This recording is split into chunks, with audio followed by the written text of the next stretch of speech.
All right. Good afternoon and welcome. We are 1 minute past the hour, so we'll go ahead and get started to leave lots of time for question and answer. Welcome to the Society of Academic Emergency Medicine Research Learning Series, or RLS. I am Dr. Kieran Furrier from University Hospitals Cleveland Medical Center, and I'm delighted to be moderating this session called Pearls and Pitfalls of Building an EM Research Program. We have three very different emergency medicine researchers who are all experienced in research leadership at the institutional and departmental level. We'll start with introductions and then start some rapid fire questions with our panelists, giving them a few minutes to answer to each question with a few minutes at the end for questions from the audience. So first off, I'd like to introduce Dr. Sarah Heinert. She's an assistant professor and co-director of research in the Department of Emergency Medicine at the Rutgers Robert Wood Johnson Medical Center in New Brunswick, New Jersey. Prior to joining Rutgers in 2020, Dr. Einhart spent 7 years as the director of research in the Department of Emergency Medicine at the University of Illinois in Chicago. During that time, she obtained her PhD in Health Policy and Administration from the University of Illinois Chicago School of Public Health. She also holds an NPH in Epidemiology from the University of Michigan in Ann Arbor. Welcome, Sarah. Second, we have Dr. Craig Newgard, who is a professor and director of the Center for Policy and Research in the Department of Emergency Medicine at Oregon Health and Science University in Portland, Oregon. He completed his emergency medicine residency and fellowship in Harbor UCLA Medical Center and received his MPH from UCLA School of Public Health in 2001. He's a very active clinical researcher and consistently ranks in the top 10 of NIH funding dollars among EM researchers. And then last but not least, we have Dr. James Paxton, who is an assistant professor and director of clinical research in the Department of Emergency Medicine at Wayne State University in Detroit, Michigan. He works clinically at Detroit Receiving Hospital and Sinai Grace Hospital and was previously the director of resident research for the emergency medicine residency at Sinai Grace. He received his MBA at the University of Cincinnati with a concentration in administration. He has served as chair of the MP2 Institutional Review Board at Wayne State University for the 5 years and currently serves as chair of our beloved SAEM research and bylaws committees. So welcome to all of our panelists. Thank you so much for coming. So with that, let's go ahead and dive into the questions. Thinking about the research program kind of from a top down, we'll ask our first question regarding your chairs. So could you talk a little bit about how you facilitate bi-directional communication with your chair and how do you garner support from your chair? We can start with Sarah first. Thanks, Kieran. So I would say that I do feel supported by my chair. We have standing monthly meetings and ad hoc as needed, where a lot of these meetings consist of updates to research projects and also communicating needs or asks to increase research productivity, such as building the research infrastructure, hiring research support staff, suggestions on how to get research or how to get faculty more involved in research, like research incentives. So just kind of brainstorming, how do we get more research done is really important to communicate with the chair. The chair knows that we need to build our research infrastructure. And so we need to work together to kind of figure out how best to do that. Perfect. We'll go with Craig next. Hi, everyone. Yeah, I'd say first off, the chair is a critical person in building an EM research program. And part of this is putting yourself into the chair's shoes and understanding all the demands of the chair, and basically that there's a lot of people with both within your department and outside the department asking the chair for a lot of different things.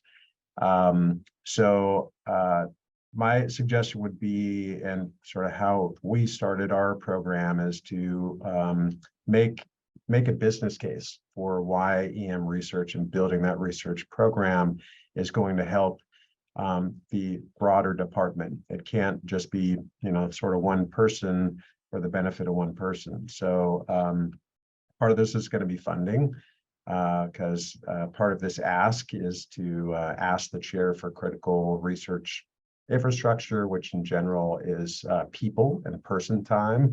So there's got to be some amount of putting some skin in the game, so to speak, which is going to be some funding.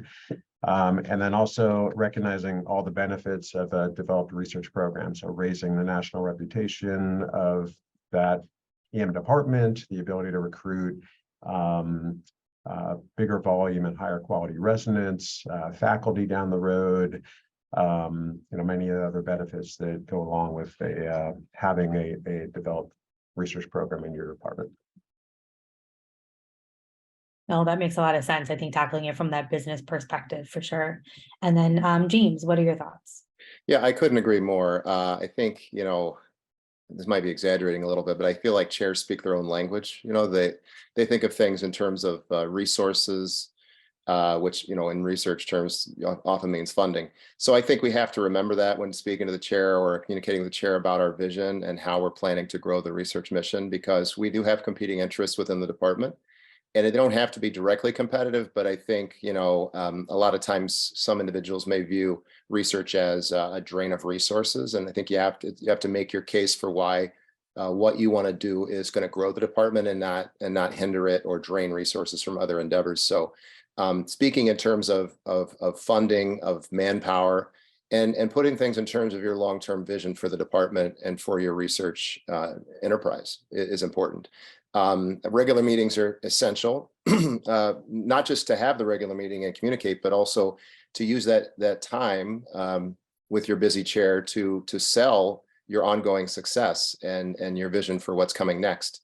And communicating issues before they come to the chair's attention from some other source, so that you have a chance to address them directly and avoid any miscommunication or possible lack of confidence in what you're doing. So I think remembering the chairs are very busy. You're going to be the one as a research director who's going to have to kind of be on it to keep the communication channels open, and it'd be very easy to lose that channel or to miss a chance to communicate. But I think it's going to be the research director's job to make sure that happens. And so regular meetings are a great way to do that. Absolutely. That really is, that's really helpful. I did want to mention too, for the participants who have just joined, if you have any questions for any of the specific panelists or overall, feel free to drop those in the chat and we'll monitor those and leave a few minutes at the end to address those. So kind of going from the chair level then to the faculty and resident level, can you speak to ways on how you engage your faculty in research to help build the program, and ways you engaged your residents in research? Let's start with Craig first. Yeah, sure. So we started with developing a small cadre of physician scientists. And I think that was important because you need to have a critical mass of people who are trained in research, understand the pathway, and can sort of lay the foundation and groundwork, and then add other faculty and residents on top of that. So we started with 3 faculty to sort of lay that foundation, and then along the way we put together several other pieces. So there's we'll probably talk about these in a subsequent question, but I think there's some key research staff positions, and once those have been integrated and developed, that's a resource that other faculty might use that can get them engaged. We also make sure to publicize all the publications or grants that people get, so it's sort of clear. We push it out to the nurses and nurse leadership administration, as well as all the residents and physicians within our department, just so that people are aware of what's happening, and there's sort of an opportunity to showcase that good work. I'll stop there. I think there's lots of other ways, but those are some of the key ones that we started getting people engaged. Perfect. Let's jump to James. Thank you. Yeah, I think one of the things that's central to engagement is perception. Motivation and perception are huge parts of this. And so what I found as a research director is that a lot of times when faculty are not engaged in research, it's either because they don't think it's possible or they don't think it's their job description. And both things are not true, right? So anyone who is academic faculty could be involved in research activity. It's just a question of in what way and in what capacity, right? And I think a lot of people, at least in my experience, who are EM faculty think of themselves as either like core researcher, hardcore research, or a teacher or a clinician. And a lot of times they don't really permit themselves to be more than one of those categories, or maybe they just think that one of those categories is just too hard. And so I think that one of our jobs as a research director is to try to, I think, clear up that confusion and demonstrate to people that they can do research, that it is possible, and we lower barriers for people to get involved. I think it's reasonable to have expectations for different expectations for different people. So if someone wants to be a career researcher and their eyes are targeted on NIH funding, that's great. But that's not going to be the case for most people. Most people are not going to pursue the $1 million grants, $10 million grants. Most people involved in research are going to stay at some other level. And so I think having clear expectations for the individuals, knowing that, letting them know that you're there to help them reach whatever their personal goals are is important. And I think we sometimes make the mistake of setting the bar too high for individuals to get started and get involved. So I think it's really key to find out what is the individual faculty member's career goals, how does that tie into your research mission, and how can you leverage their interests and their time to serve the overall mission of the department. And I think of us as facilitators. Our job is to get things done. So if there's a problem that needs solved, just a lot like emergency medicine in general, right? Someone brings us a problem, and it's our job to figure out how to fix it or to find a way to fix it. And I think that we do that as research directors. So if someone's problem is they don't have time to do research activity, then how can I help them to find that time?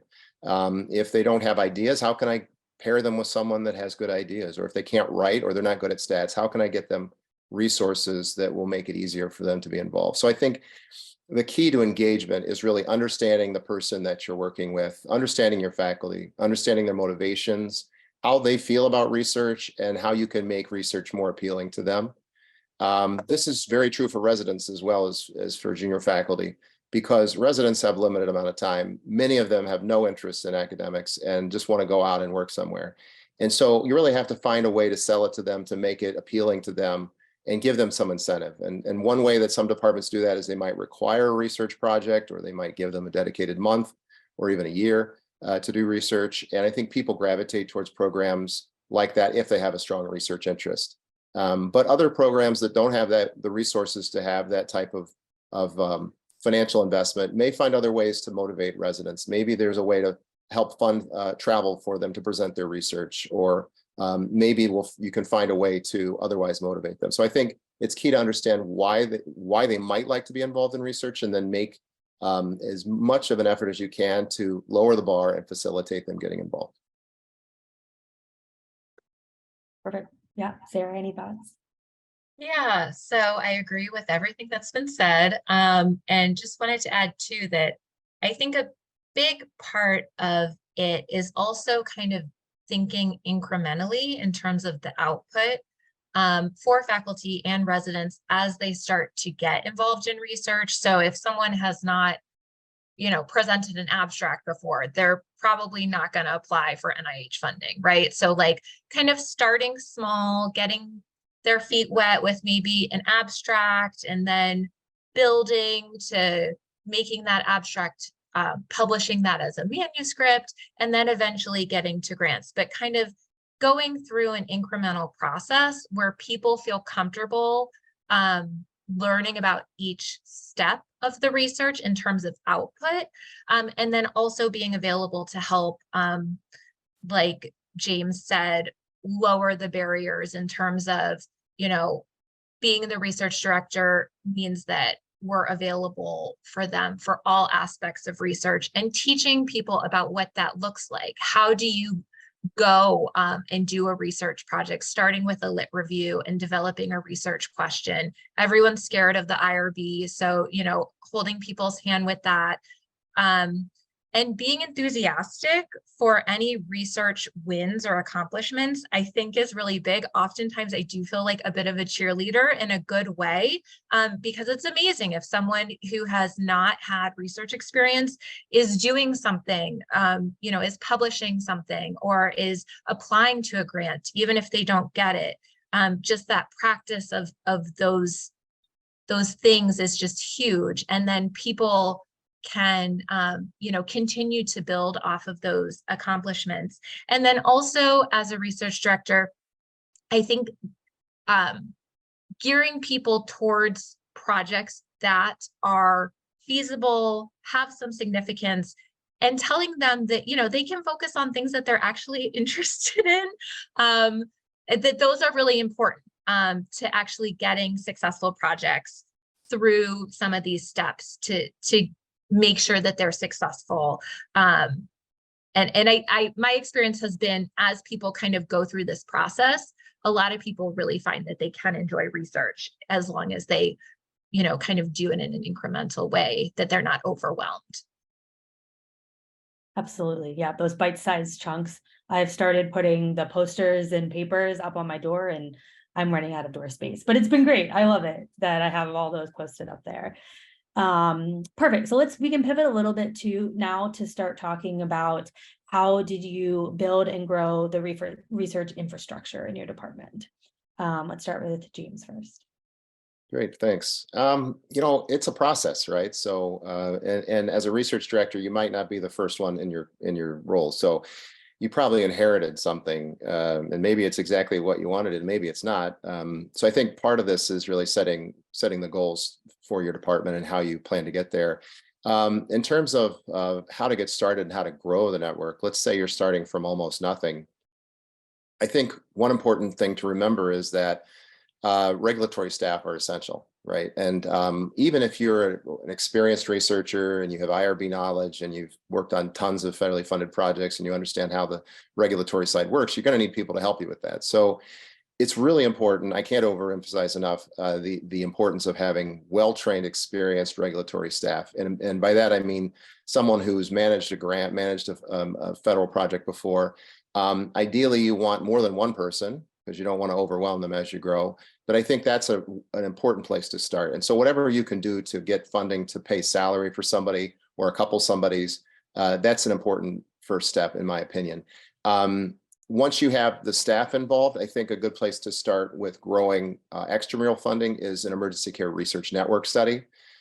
Something that's not necessarily a PI initiated study at your institution, but that you can collaborate with other sites, and where a lot of the regulatory infrastructure is kind of it's centralized somewhere else.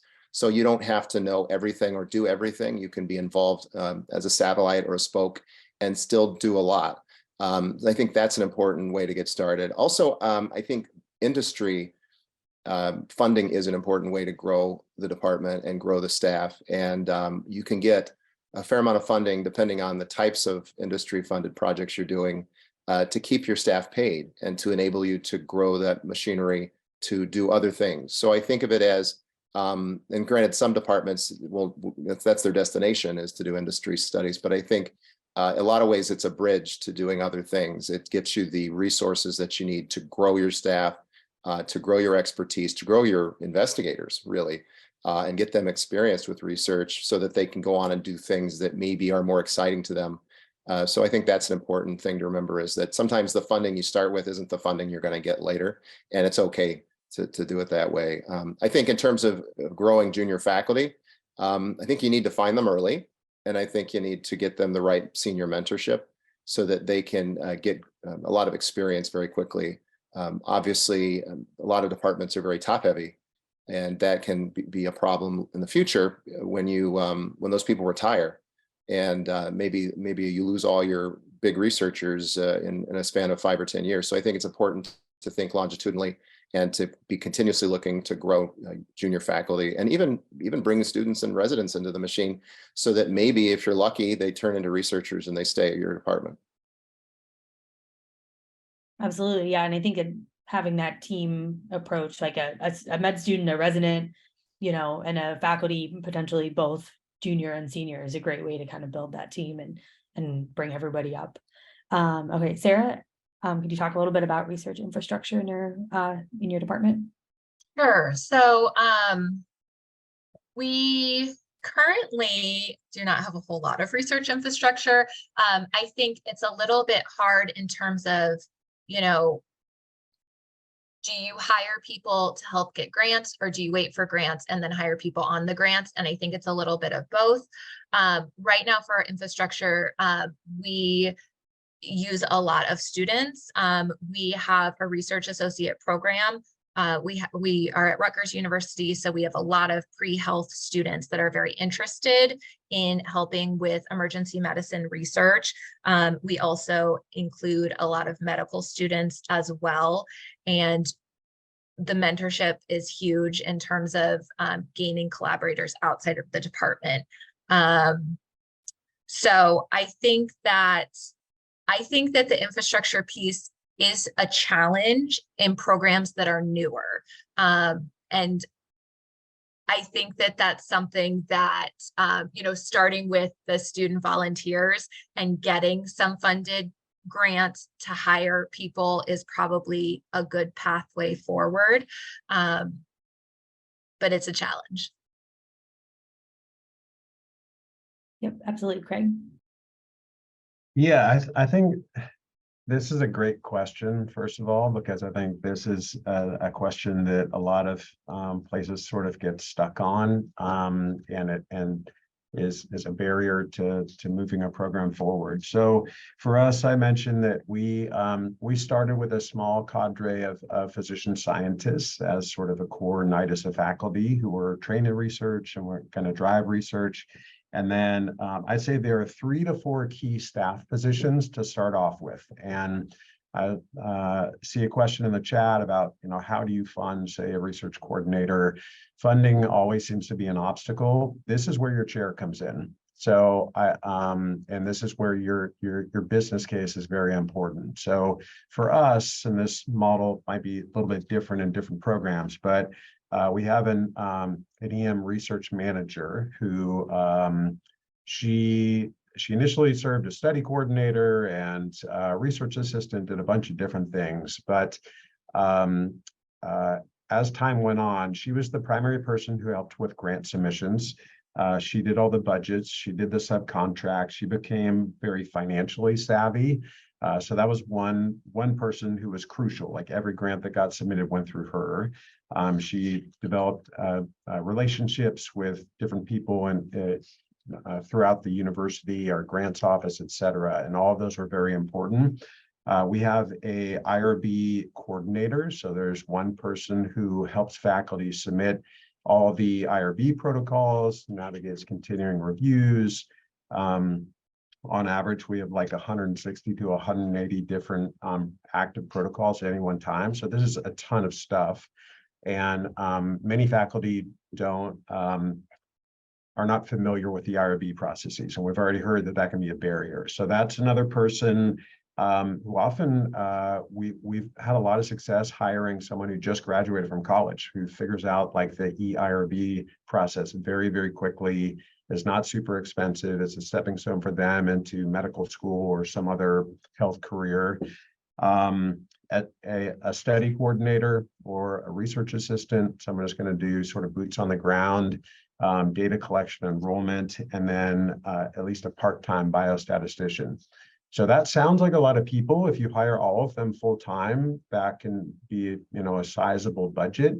But there are other creative ways to do it. You might share some of those people with other departments. So for example, our biostatistician, we hired at 20%, and the other 80% were other departments. Might be a 50-50 split with another department for a study coordinator.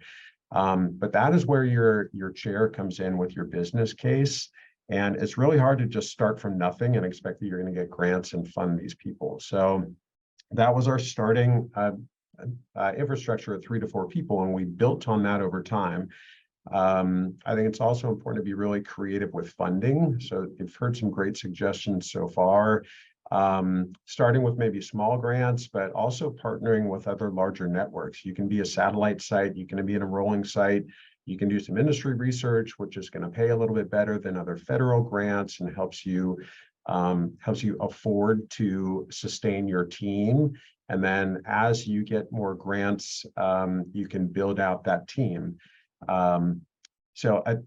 That'd be my recipe for how to do that. And you can see that the chair is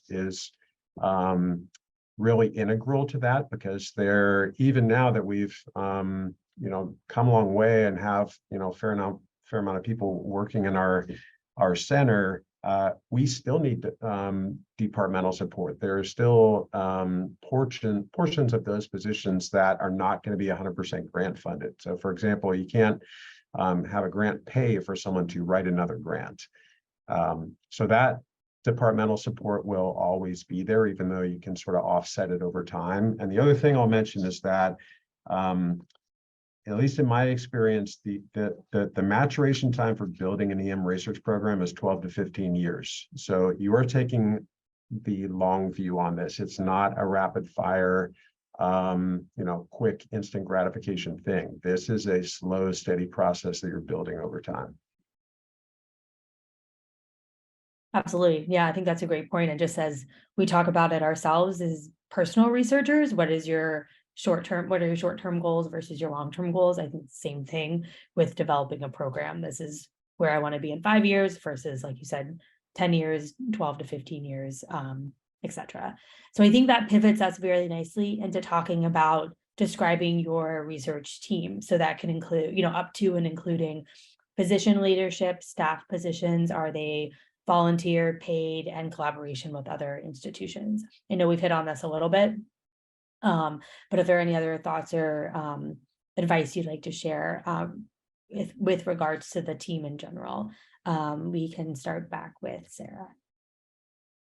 Yeah, so we have, like I said, we're a newer program. I started about 3 years ago. And I was hired, I'm a PhD, so I was hired not on a grant, as someone to submit my own grants and help other people as a co-director of research. And so my co-director of research is a physician, emergency medicine physician. So he's very helpful with some of the clinical aspects of the studies that we do. We're working on hiring a research coordinator because we need it. And like I said, most of our research infrastructure is volunteer research associates who are undergrads and med students. We do have, I think, 25% of a biostatistician's time because that is really important, like Craig said. I think a good biostatistician is really hard to find, and it's important as we submit grants to list someone on there. So that is, I think that's the shining star in our research infrastructure. And so that's about it. Perfect. And then circling back to Craig and then James. Yeah, so kind of dovetailing on the last question, we've built this over time. So I'll tell you about sort of our current operating template, but this did not develop instantaneously. So we have we formed a center within our department. This is probably 15 years ago. And so who would be basically the person leading that is the research director, the center director. That eventually evolved into a vice chair position. So in our model, the vice chair of research is the same person that runs the center. Whatever the model is, I think there should be an EM physician involved in that aspect of the leadership, because there's going to be different sort of pathways to navigate that are some of those are going to be specific to the ED and clinical things, and sometimes other aspects, but like similar to Sarah, I think there is a huge opportunity to integrate PhD scientists to that framework as well. And we did one of those first 3 core research faculty that I mentioned earlier. One of those was a PhD health economist. So we've used that model successfully.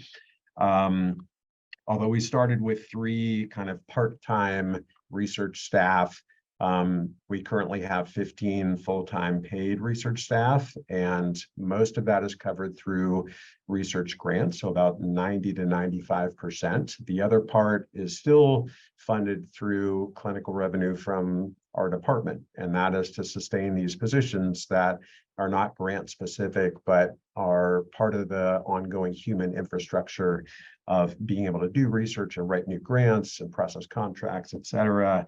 And then we do have a research volunteer program. There's several models around the country where we have undergraduate students or recent graduates. Almost universally, they are pre-health people. And so right now, that program was shut down during COVID, so we're rebuilding it now. But we have about 30 volunteer, mainly undergrads who staff the ED 16 hours a day to enroll patients in prospective research. And then part of that question was sharing staff. So I mentioned earlier, that can be a creative way of financing your team. If you don't need a whole person, maybe you need just one day of a biostatistician, or you need a 50% effort of a research coordinator. So sharing with another department can be a good creative way to sort of pay for your team. Currently, we did that early on. The only person we have several biostatisticians, but one of them we share with another department. So we've sort of grown to the point that we're able to hire and retain and pay for our people for the most part, who are all full-time within our department.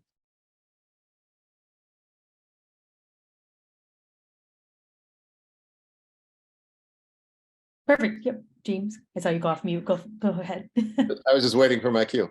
Oh, sorry. No, Yes, go ahead. so no, we have a very similar structure to what others have said. We have a vice chair of research who's a clinician, clinical researcher, well-established and NIH funded. We have directors of clinical research at each of the hospitals that are affiliated with Wayne State. So there are 4 main hospitals, and I'm stationed at Detroit Receiving Hospital.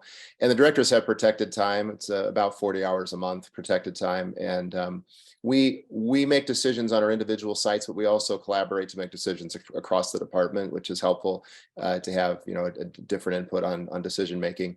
I think, and I mentioned before, the importance of having people who are knowledgeable about regulatory. I would say the central cog in our entire research division is really our clinical research operations director, and she's amazing. She's been with the department for 15 or 20 years, and she knows everything about everything. And any question you have, you go to that person. And the danger of having someone that good is, other people get lax. And so if that person moves on, you're in trouble. So I think it's important to have, more than one person who's knowledgeable, or at least a person in the reserves who's learning and being mentored by that person. But it's very efficient way of doing things when you have a person who is kind of aware of all the regulatory issues that have been experienced over time and have that longitudinal memory. We have a lead research nurse who really is in an analogous position in terms of recruitment. So they kind of supervise recruitment and provide input on new protocols and things regards to where the boots meet the ground in terms of recruitment. We have about 10 paid research coordinators. That number changes, but we used to have a lot more. But I think COVID really decimated our research associates pool. And pre-COVID, we had about 100 volunteers who would work generally 20 to 30 hours a week each. And then we also had almost round-the-clock coverage at that time. Now we're down to about 20 or 30 volunteers. So that definitely has limited us, but we're actively recruiting and rebounding from that. Biostats, we're lucky that Wayne State has a biostatistics institute, basically. And so we can contract with them on a per case basis. And so it's a pretty nice arrangement for us. We have a database manager who's full-time paid staff, a full-time regulatory manager, grants manager, personnel manager. So we've got a lot of funding, so we can afford to hire as many regulatory staff as we need, which I know is not a common situation. So I think that another thing that we're able to do, maybe others could do as well, is that we actually contract out to other departments. So because we have such a large research engine, for example, family medicine or other medicine departments who want to do research but don't have the resources, they come to us. We handle the regulatory, we handle the recruitment, and they really just provide the protocol and some of the key personnel, and we manage the rest. And that's another way, a creative way of funding your research division by using other people's protocols and other people's funding efforts to make some money and keep the lights on, so to speak. So something to consider. Thank you. No, those are all great points. I think research in the era of COVID, that can be its own separate webinar. I think that's a whole nother topic. Speaking a little bit to Carly's question here in the chat, one of the questions we wanted to pose to the panelists is, could you discuss different types of funding for your research and how you use these in different steps or phases of program development? So we can start with, I believe we were at Craig, rotating my blocks. Yeah, funding for sure is super important. And I think there's not a set recipe for this or a one size fits all. So my general suggestion is to be really creative with opportunities for funding, be collaborative with other sites and other networks.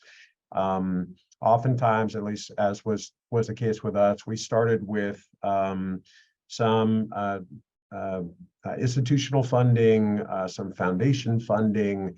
That works reasonably well as a start, but most of that funding does not last very long. It might be a 1-year grant or most a 2-year grant, and it's $30,000 or $50,000, which in general is not enough to buy down people's time, at least for the investigator. So that might pay for staff support, but it's hard to run a research program over the course of years just with those sort of grants. So we've used state contracts, industry funding, especially for projects that are gonna not only sort of be a workhorse for whatever company that might be, but that those are content areas that you're interested in. They develop your own research infrastructure and personnel experience with doing research. And then we've mentioned a few times already that there are now large, generally federally funded research networks, and you don't need to be a core site or a hub in one of those networks to really be able to benefit from it. They're often looking for enrolling sites over a big spectrum of places, academic, non-academic. So getting involved as some version of a satellite site or an additional enrolling site can be a big benefit. So it'll provide some revenue to support your team. It also helps to refine your mechanisms for how you're going to identify and enroll patients, and develop some research experience so that down the road you might be able to compete for federal grants, which I think is often where people would like to go, because those are the larger multi-million-dollar grants that will last for 3 to 5 years, and that's really what you can use to build out a team and pay for a larger chunk of your staff. Absolutely. James, any additional thoughts? Yeah, I think in terms of grant and where to look for money, I'd say get whatever money you can. Okay, that's always the case. But I think the challenge is really the risk benefit ratio and how much you're putting in for how much you're getting out. And if you're trying to build a department and not just an individual person pursuing their career, I think you have to think in terms of size. And small grants are great for individuals. There's certainly an amount of recognition involved, and it's nice to have a token amount of $10,000 or $20,000 to do a project or to recognize effort. But I think, you're trying to grow a department with staff and salary concerns, I don't think small grants are really where it's at. I mean, you have to start somewhere, yes, but I certainly don't think you should dwell there. And I think that you might start with small grants as a way to build experience and build expertise and get people started, but you can't keep them if you can't pay them. So I think you need larger grants relatively early in the process of building a department or building a research mission. My personal belief is that industry grants are very helpful in this way. And in fact, I would say like a mid-sized industry grant, say $50,000 to $100,000 study, would be a great way to generate funds to hire staff, maintain staff, and engage in research. I don't think you should stay there either. I think you look for other things. I mentioned before, emergency care networks are amazing to get your department going because you have help. You have other a centralized regulatory center that's going to help you learn the ropes and make sure you get it right. And the funding can be quite good compared to some small foundation grants. So I think those are the two places that I would dwell, would be the, at least in the earlier phases, would be the mid-sized industry grants and the network funding sources. Obviously, the long-term mission is for you to build investigators that are doing large million-dollar projects as a department. I think that could and should be a goal if you're really trying to grow your department's research mission. But that might be, as Craig said, 10 or 15 years down the road. So what are you going to do in the meanwhile? And a division of research cannot survive on small grants. It's not going to let you grow at all. You're going to probably atrophy if you keep with that. So I think you need a good mix. It's just like general nutrition, right? You don't want to eat all sugars or all protein or all fats. You got to have all three. And I think of it the same way. The small funding will keep you going for a few hours, but you need something more. So I think long-term planning is important, and finding a good mix for your department is important. Absolutely. Sarah? Yeah, so I think that, Craig and James have very established programs, obviously, which have done very well, which is very commendable. I think that for newer programs, internal grants can be very helpful for, teaching people, how do we put together a grant? How do we do that in a reasonable way that isn't an NIH grant that needs so much, less competitive? It can also be helpful for pilot data for a bigger grant. That's often, why they exist from the university. But at the same time, there are the cons of, I know that our university faculty cannot have salary support. So that can be an issue if you're working, if you're an emergency medicine physician looking to get clinical buy down, that can be a problem. But I think that they're, for newer programs, I think they're a decent place to start. I think that they can really be helpful. Like the same as the output incremental nature, I think grants in an incremental nature are pretty natural as well, as long as it's not kind of the end all be all. So if you have an internal grant or a smaller grant and you're thinking about how can I use this to build a bigger grant, like an NIH grant, a federal grant, I think that's going to be more helpful in the long term, as opposed to just, I'm focused on this internal grant. I'm going to get a paper out of this and call it a day, so I think if you use it to your advantage, I think it can be really helpful for building some skills for faculty who have not done a lot of research. Absolutely. I think that diversified portfolio, I think, makes sense, and it looks a little bit different at each of the stages, but still, spreading your eggs in many different baskets. So I'll end with one last question for our panelists. What would you say were some unexpected challenges that you faced when growing the program, and how did you try to resolve those? And then just for the audience, after this question, we'll turn to the, I think, one or two remaining audience questions that we have. So I can't remember where I left off. Craig, we'll start with you.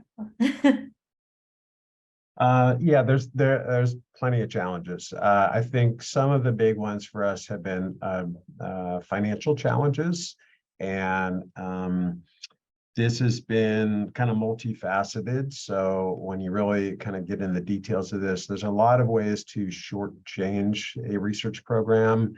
For example, if an EM faculty makes $275,000 as a salary and the NIH cap is $200,000, what's going to happen with that difference?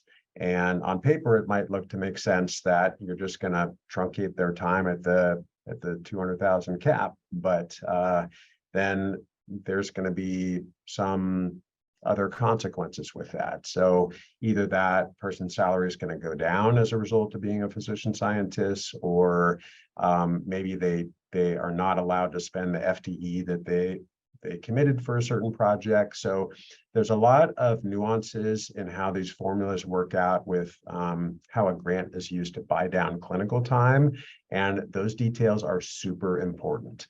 So we've done a lot of negotiation over time to make sure that we are keeping our physician scientists whole, and then for our like PhD scientists to make sure that they are getting competitive salaries, and then all the same with our staff. So we want to keep our staff whole. So if we say have a full-time team of 4 people, and our funding runs thin for a year, we don't want to have to let those people go if they're really solid people. We also don't want to cut down their salary by 50% and then they're scrambling to find some other job, and that creates instability and they end up leaving. So it is this is another role for that ongoing relationship with the chair. Is the department committed to keeping that team whole during those thin years? And I've been fortunate to have a relationship with our chair that allowed us to do that to the point that we were able to develop stability over time. I think the other thing that I'd say is that keeping good people can be really hard, and mentorship is crucial. And this comes both from the scientists and physician scientist side. So making sure that those people have mentorship, people looking out for them, people to guide them. They might be within your department or outside your department, but also your staff. I feel like the staff gets kind of under-recognized as far as their need for mentorship. So I've really spent a lot of time trying to understand our staff, their needs, mentor them, invest in their career development, support them, give them opportunities in authorship and presentation, and be flexible with what their needs are in their life. People have kids and life events come up. And so allowing some flexibility that allows them to retain their job and navigate those life challenges, I think is integral to keeping good people on your team. Absolutely. I would say, just for the sake of time, because I know one of our panelists had to step out. Sarah, can we have you go, and then we'll circle back to James? Sure. So I would say for my unexpected challenges, I think it's, so, my program is newer in terms of our department building research. And I think it's been a bit of a challenge to build that culture of research. I am in a department that in the past has been more operations focused than, kind of having any sort of research focus. And so we're kind of starting from scratch and building up. And I think especially during COVID and this post-COVID world, with, all of us being on Zoom and everything, I think about my previous institution that I was at for 7 years, how we built up our research program, and trying to implement those things, I think is more of a challenge now, because we are, having a research meeting in person, even if there's food, it might be hard to get people together. So, kind of thinking creatively in terms of how can we do that, in this world where people are in the office on different days, and people are not coming together in person for every meeting, and things like that, I think have been difficult, because I think that sort of thing really helps build a research culture, to be, walking into each other's offices, chatting about grants and things like that. So I don't really have a good solution to it, but it's been a bit of a challenge that I had not anticipated. So just trying to figure that out, how to be creative around that. Absolutely. Yeah, I've definitely tried to become a regular staple of our staff faculty meetings. So the educators have their time, the operation people have their time, and I have my 5 to 10 minutes just to kind of create that culture. Perfect. So James, we'll go ahead and round us out. Yeah, I think, so many challenges, right? This is a hard job, but I think one of the biggest challenges is really, I would say, maybe motivating people to do what you need them to do. In many ways, I think of the research director job as a human resources job, and I think one of our more important roles is to understand our faculty and find ways that we can motivate them and facilitate them and help them, and make sure that they achieve their long-term career goals, while at the same time making sure that we achieve our departmental goals, right? And it's a balancing act. And this is what I was talking about before with funding sources. Small grants are great for individuals, and they can turn you into a researcher, but they aren't all that great for a department. You can't live off of those. So I think it's balancing individual needs with departmental needs is one of the challenges, and motivation is key because a lot of people have personal lives or things that keep them from being able to do the things you want them to do or need them to do to advance your vision for the department. So I think the key part that I found in addressing this issue is really getting to know the people involved, talking to them in a real way about what's really going on, and never making any assumptions. You know, I've had faculty who don't respond to emails, and the research associates come to me and say, Dr. whatever doesn't ever respond to the emails.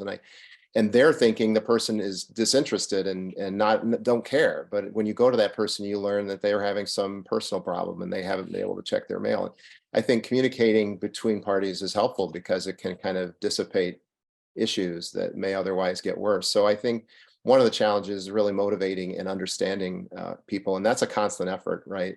You have to be constantly working at this.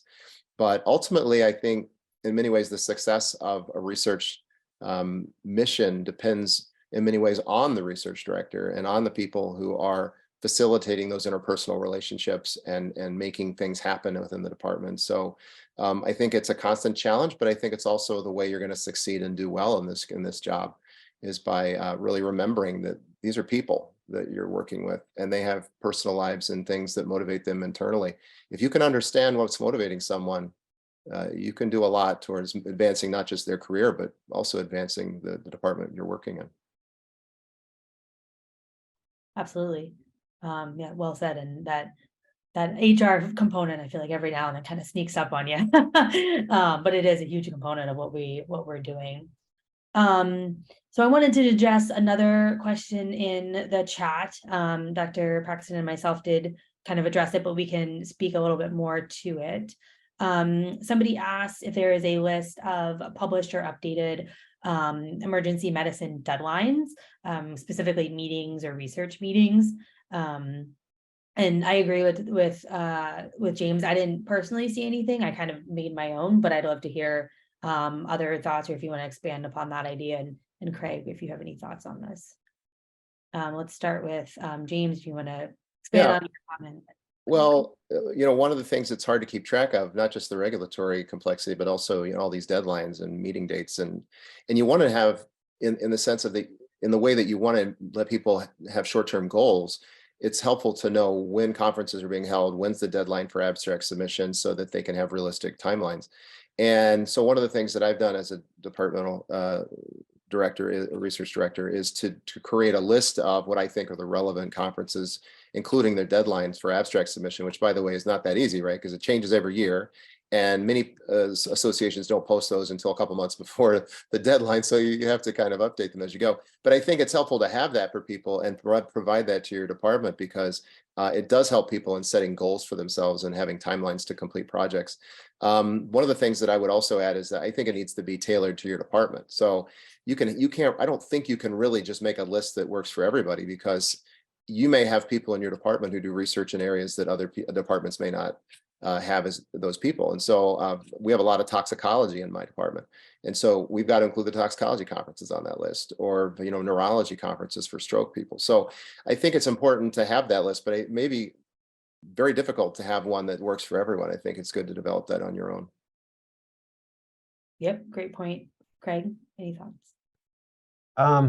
Yeah, I think that I'll echo some of James' points. There are lots of meetings out there, and all of them have different deadlines. I think they're for sure core EM meetings. So SAM has been, you know, a standard kind of every year meeting that we go to. I will also try to get to other meetings. Often those are meetings outside our specialty, and I see other sort of faculty using a similar template. So if you're doing trauma research, for example, maybe you're going to get familiar with what are the big trauma meetings and talk to some of your trauma colleagues about that. The American Heart Association is a big one. So if you're doing cardiovascular research, there are key neurology meetings, tox meetings, of course. So I think tailoring it, but maybe picking out the big ones and getting to those meetings to present research will open some doors for meeting people and networking and developing collaborations. And then the other part that I mentioned is getting familiar with grant deadlines. So we have several core foundations in our specialties. So SAEM is one, EMF is one. Getting familiar with what grants are offered, what those deadlines look like, might help you steer your faculty or students or residents to certain grants that are out there. AHA is another one. And then the NIH and like most federal programs follow a very standardized set of deadlines. So getting familiar with those two, once you get to the point of submitting those grants, or at least being familiar if somebody asks if you'd like to be a site as part of their hub and spoke program or network, gives you an idea of like what they're working towards and how far in advance they're reaching out to you.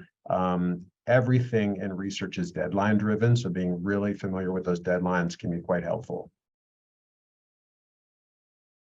Absolutely. We had another question pop up in the chat. I wasn't sure what the timing was for everyone because we are at 56 past the hour.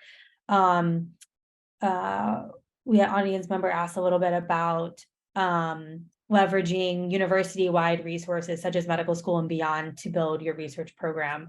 Do you ever collaborate or participate in this type of programming collaboration if it's offered? Maybe one minute response, rapid response from our two panelists. We can start with James and then Craig. Yeah, I think it's definitely important. One of the ways that you can leverage that would be to figure out which departments or divisions in your university are the most active in research and learn from them. You don't necessarily just have to share staff or FTEs, but you could learn from them. You could find out what works for them and what they've done well and model yourselves on them or collaborate with them. If they have the machinery, why reinvent it? It's important to have your own stuff, but I think you can use the stuff that someone else is using successfully as well. I mentioned before that our department does kind of contract to manage research protocols for other departments, and I think that's a good model if you can swing it. You've got to have your business together first, but I think once you know what you're doing, that's a great way to keep feeding the engine, is to keep having other departments who send you research protocols and applications for funding, because that will certainly keep things moving. Perfect. And then Craig. Yeah, the one other point I'd make is that at a lot of academic medical centers nowadays, they have a clinical and translational science institute, sometimes called CTSAs. And this is a model that the NIH developed more than 15 years ago now, where they tried to pull together a lot of the resources within a given university that also includes surrounding hospitals as part of the healthcare system. There's a lot of resources at the CTSIs, and we've partnered extensively with ours. For people that are going through research training, a lot of the research training programs are warehoused within the CTSIs. They have a lot of specialized expertise for informatics and biostatistics. There's also a big network of programs and collaborators. So if you have not already tapped into that resource, I think figuring out if your university or medical center has a CTSI or is affiliated with a CTSI and start to understand what those resources are and how to partner with them would be a great way to start. One last thing I'd like to say, I know we're down to the wire, but I think networking is key here. And I could say some of my favorite research studies that I've been involved with were things that I learned about at a conference, just talking to someone. I think if you want to grow your research department and you want to find ways to collaborate and work with other sites, a great way to do it is to show up to SAEM, other national conferences, meet people, talk to people, show up to meetings about research. You're gonna find so many opportunities to grow your departmental mission just by having conversations, just by getting involved, staying active, being exposed, and being available to opportunities. So I would encourage anyone on this webinar to consider that as part of their developmental program and plan.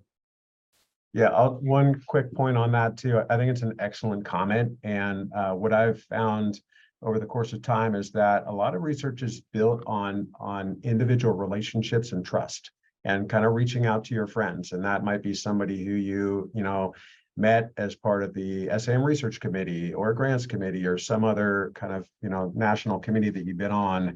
But it's kind of a give and take process. And so if you help them enroll, or do some chart reviews or whatever on one of their projects. Maybe they're going to be an external site for one of yours, and then that can develop into a grant. So working on these individual partnerships and relationships can be super useful. And I think as emergency physicians, we're quite skilled at that by working with a huge diverse patient population, a lot of different services. Like, we have the skills to do that, just need to implement those in a research framework. All right. Well, thank you so much for this fabulous webinar. Thank you to our panelists, Craig, James, and Sarah, who had to jump off, and huge thank you to Melissa for making this all possible. With that, we'll go ahead and close out, and I will give a shameless plug for the Research Directors Interest Group through SAEM. I think this is a great way to, as James said and Craig said, literally have those conversations and bounce ideas off of colleagues and kind of troubleshoot some of the problems or barriers you're seeing in your institution. So with that, we'll conclude the webinar series, and we look forward to meeting again. Thank you. Thank you. Thanks all. Take care. Thank you.